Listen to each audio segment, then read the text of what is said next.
আসসালামু আলাইকুম সবাইকে। আশা করি সবাই ভালো আছেন। আলহামদুলিল্লাহ আমিও ভালো আছি। তো আজকে আমি একদিন পর ভিডিও ছাড়লাম। তো একদিন আমি ভিডিও ছাড়তে পারিনি, কেন জানেন? বিদ্যুতের কারণে। বিদ্যুৎ ছিল না, তাই আমি ভিডিও ছাড়তে পারিনি। আর আমরা যেখানে থাকি সেখানে তো আমরা ওয়াইফাই দিয়ে ভিডিও এডিট ছাড়া দেখা সব কিছু আমরা ওয়াইফাইয়ের উপরেই করি। তো ওয়াইফাই ছিল না, কারেন্ট না থাকলে তো ওয়াইফাই থাকবে না, যার জন্য আমরা ছাড়তে পারিনি। তো এখানে আমি সাজনা পাতা নিয়ে নিয়েছি, ধুয়ে বেছে একদম রেডি করে নিয়েছি। এখন আমি এখানে রসুন, মরিচ, পেঁয়াজ দিয়ে বাগার দিয়ে দেবো। তো তেলের পরিমাণটা একটু বেশি দেবো আজকে আমি, কারণ হচ্ছে এই শাকটা আমি সরাসরি বাগার দিয়ে দেবো, ভাপ দিলাম না। তো ভাবলেন যে ভাপ কেন দিলাম না, কারণ আমি যেটা ভাপ দিতাম এটাতে যতটুকু পুষ্টি ছিল ঠিক ওই পুষ্টিটুকু নষ্ট হয়ে যেত, যার কারণে আমি ভাপ দিলাম না, সরাসরি বাগার দিয়ে দিলাম। তো বাগার দেওয়ার পরে আপনাদের দেখিয়ে দিচ্ছি। এই যে এগুলো কিন্তু ভাজা হয়ে গেছে, এখানে আমি এখন ঢেলে দিচ্ছি।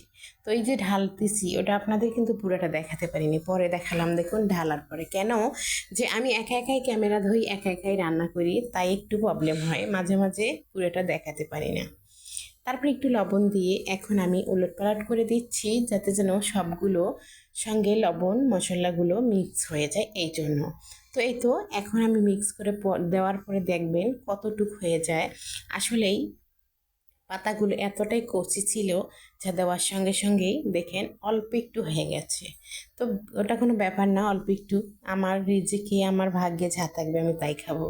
এটা আমি সব সময় বলি যে আমার ভাগ্যে যা থাকবে তাই, কিন্তু অগ্রিম আমি খাওয়ার আশা করি না যে অনেকগুলো খাবো, এরকমই। এই যে দেখুন কতটুকু হয়ে গেছে। তো আলহামদুলিল্লাহ আমার রিজিক হয়তো এতটুকুই ছিল, তাই এতটুকুই আমি খাবো।